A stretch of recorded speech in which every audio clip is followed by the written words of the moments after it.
Good afternoon, everyone. The purpose of this video is to talk about extended learning at Southeast Community College. I came here in 2014, and one of the things that we've really been focusing on in regard to a strategic goal is to ensure we have a presence throughout our 15 county service area. So the last few years, we've added 6 learning centers. We've expanded our what we call our SendCAP, which is our Career Academy programs in our rural areas. And we've also opened up the Career Academy in Lincoln. We did that in 2015. So with all of these new sort of campuses and we're satellite locations and expansion of these other things out in our 15 county service area, we knew we needed some leadership to help us manage all of this and to grow it out. So we hired a few months ago a new dean of extended learning. I'm going to bring in our new friend. This is Cinda Conkin, and she's been here, I believe, since June. So let's invite Cinda in, and she's going to give us a quick update as to what we are doing in terms of extended learning at SCC.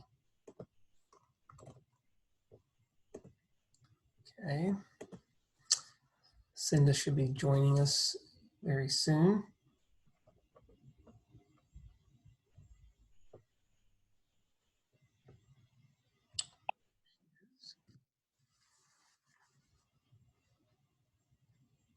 Good afternoon, Cinda. How are you?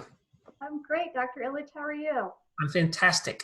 I just gave you an introduction. I talked about how at SCC we're expanding our capacity to produce a qualified skilled workforce, and we're wanting to ensure we have opportunities for affordable access to higher education. But specifically in regard to this video, we want to talk about how we're doing that across our 15 county service area, not just on our 3 campuses. So I mentioned that we have 6 learning centers.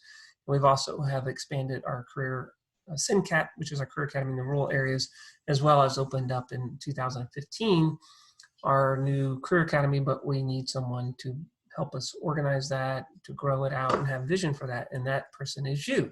So it's all yours now. Tell the college kind of what we're up to in terms of extended learning. Sure. Well, I started as the Dean of Extended Learning in June, and so currently the Extended Learning Division includes, as you said, our 6 learning centers, our SendCAP and DC Advantage, and the Career Academy.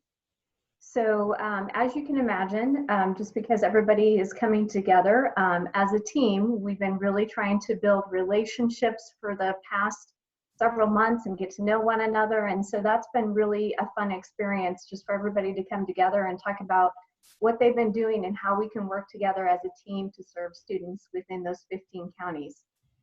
I think one of the pieces you might want to mention is we just opened up in August a new learning center. It was our very first learning center where we actually constructed a new facility, and that was in Falls City. And I believe we're working on a partnership with the local hospital. We have I think a practical nursing program that's operating out of the new center. We've got health science bays, and I believe we have high bay space. Do you want to tell us a little bit about for manufacturing about that new center? So our Falls City Learning Center, we do have an area for our nursing programming, and we've had quite a few students that have taken advantage of that. And what's really neat about it is that we have actual, mannequins within the facility for students to actually get that practice and that real world experience. And so that's been really popular. It's been exciting to see those students, gain more knowledge. And we've had a really good partnership with the hospitals there within that community. We also are trying to set up our welding area as far as our bays, and we've extended looking into the community for partnerships, and we've hired an adjunct instructor that's going to help facilitate our credit and non-credit classes within our welding facility. And so we're excited to get that up and going.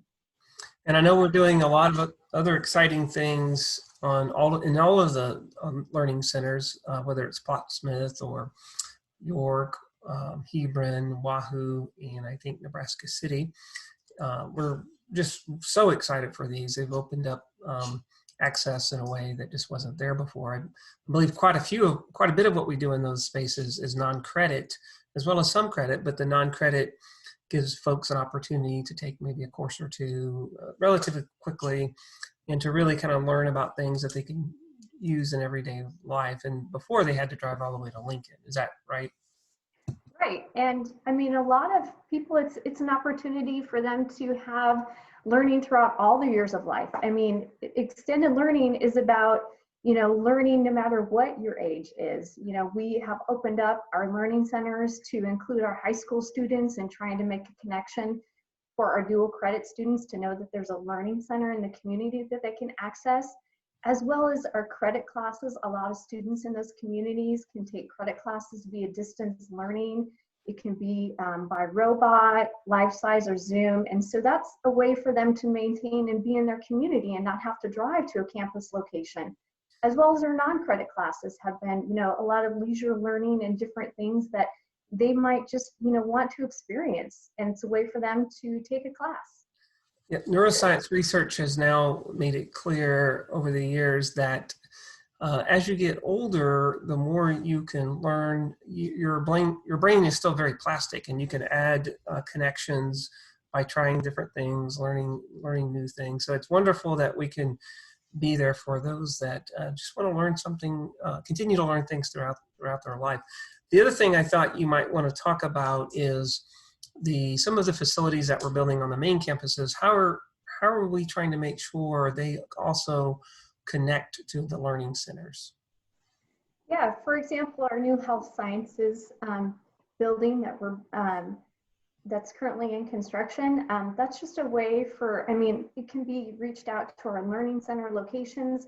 As you know, a couple of our learning center locations currently have facilities in order to offer those classes, and it's a way and a connection to be connected within the programs. Same within our Fall City location, like we just mentioned, our welding program that we're trying to get up and running. That's going to be connected with the welding program within our Lincoln location and other locations of the college campuses.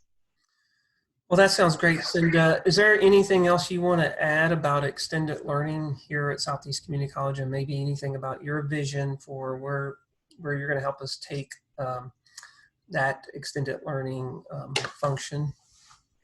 Sure. Well, I'd like to give a shout out to our SendCAP coordinators. They've been just doing a fantastic job in regards to having that connection and maintaining that connection with the high school students.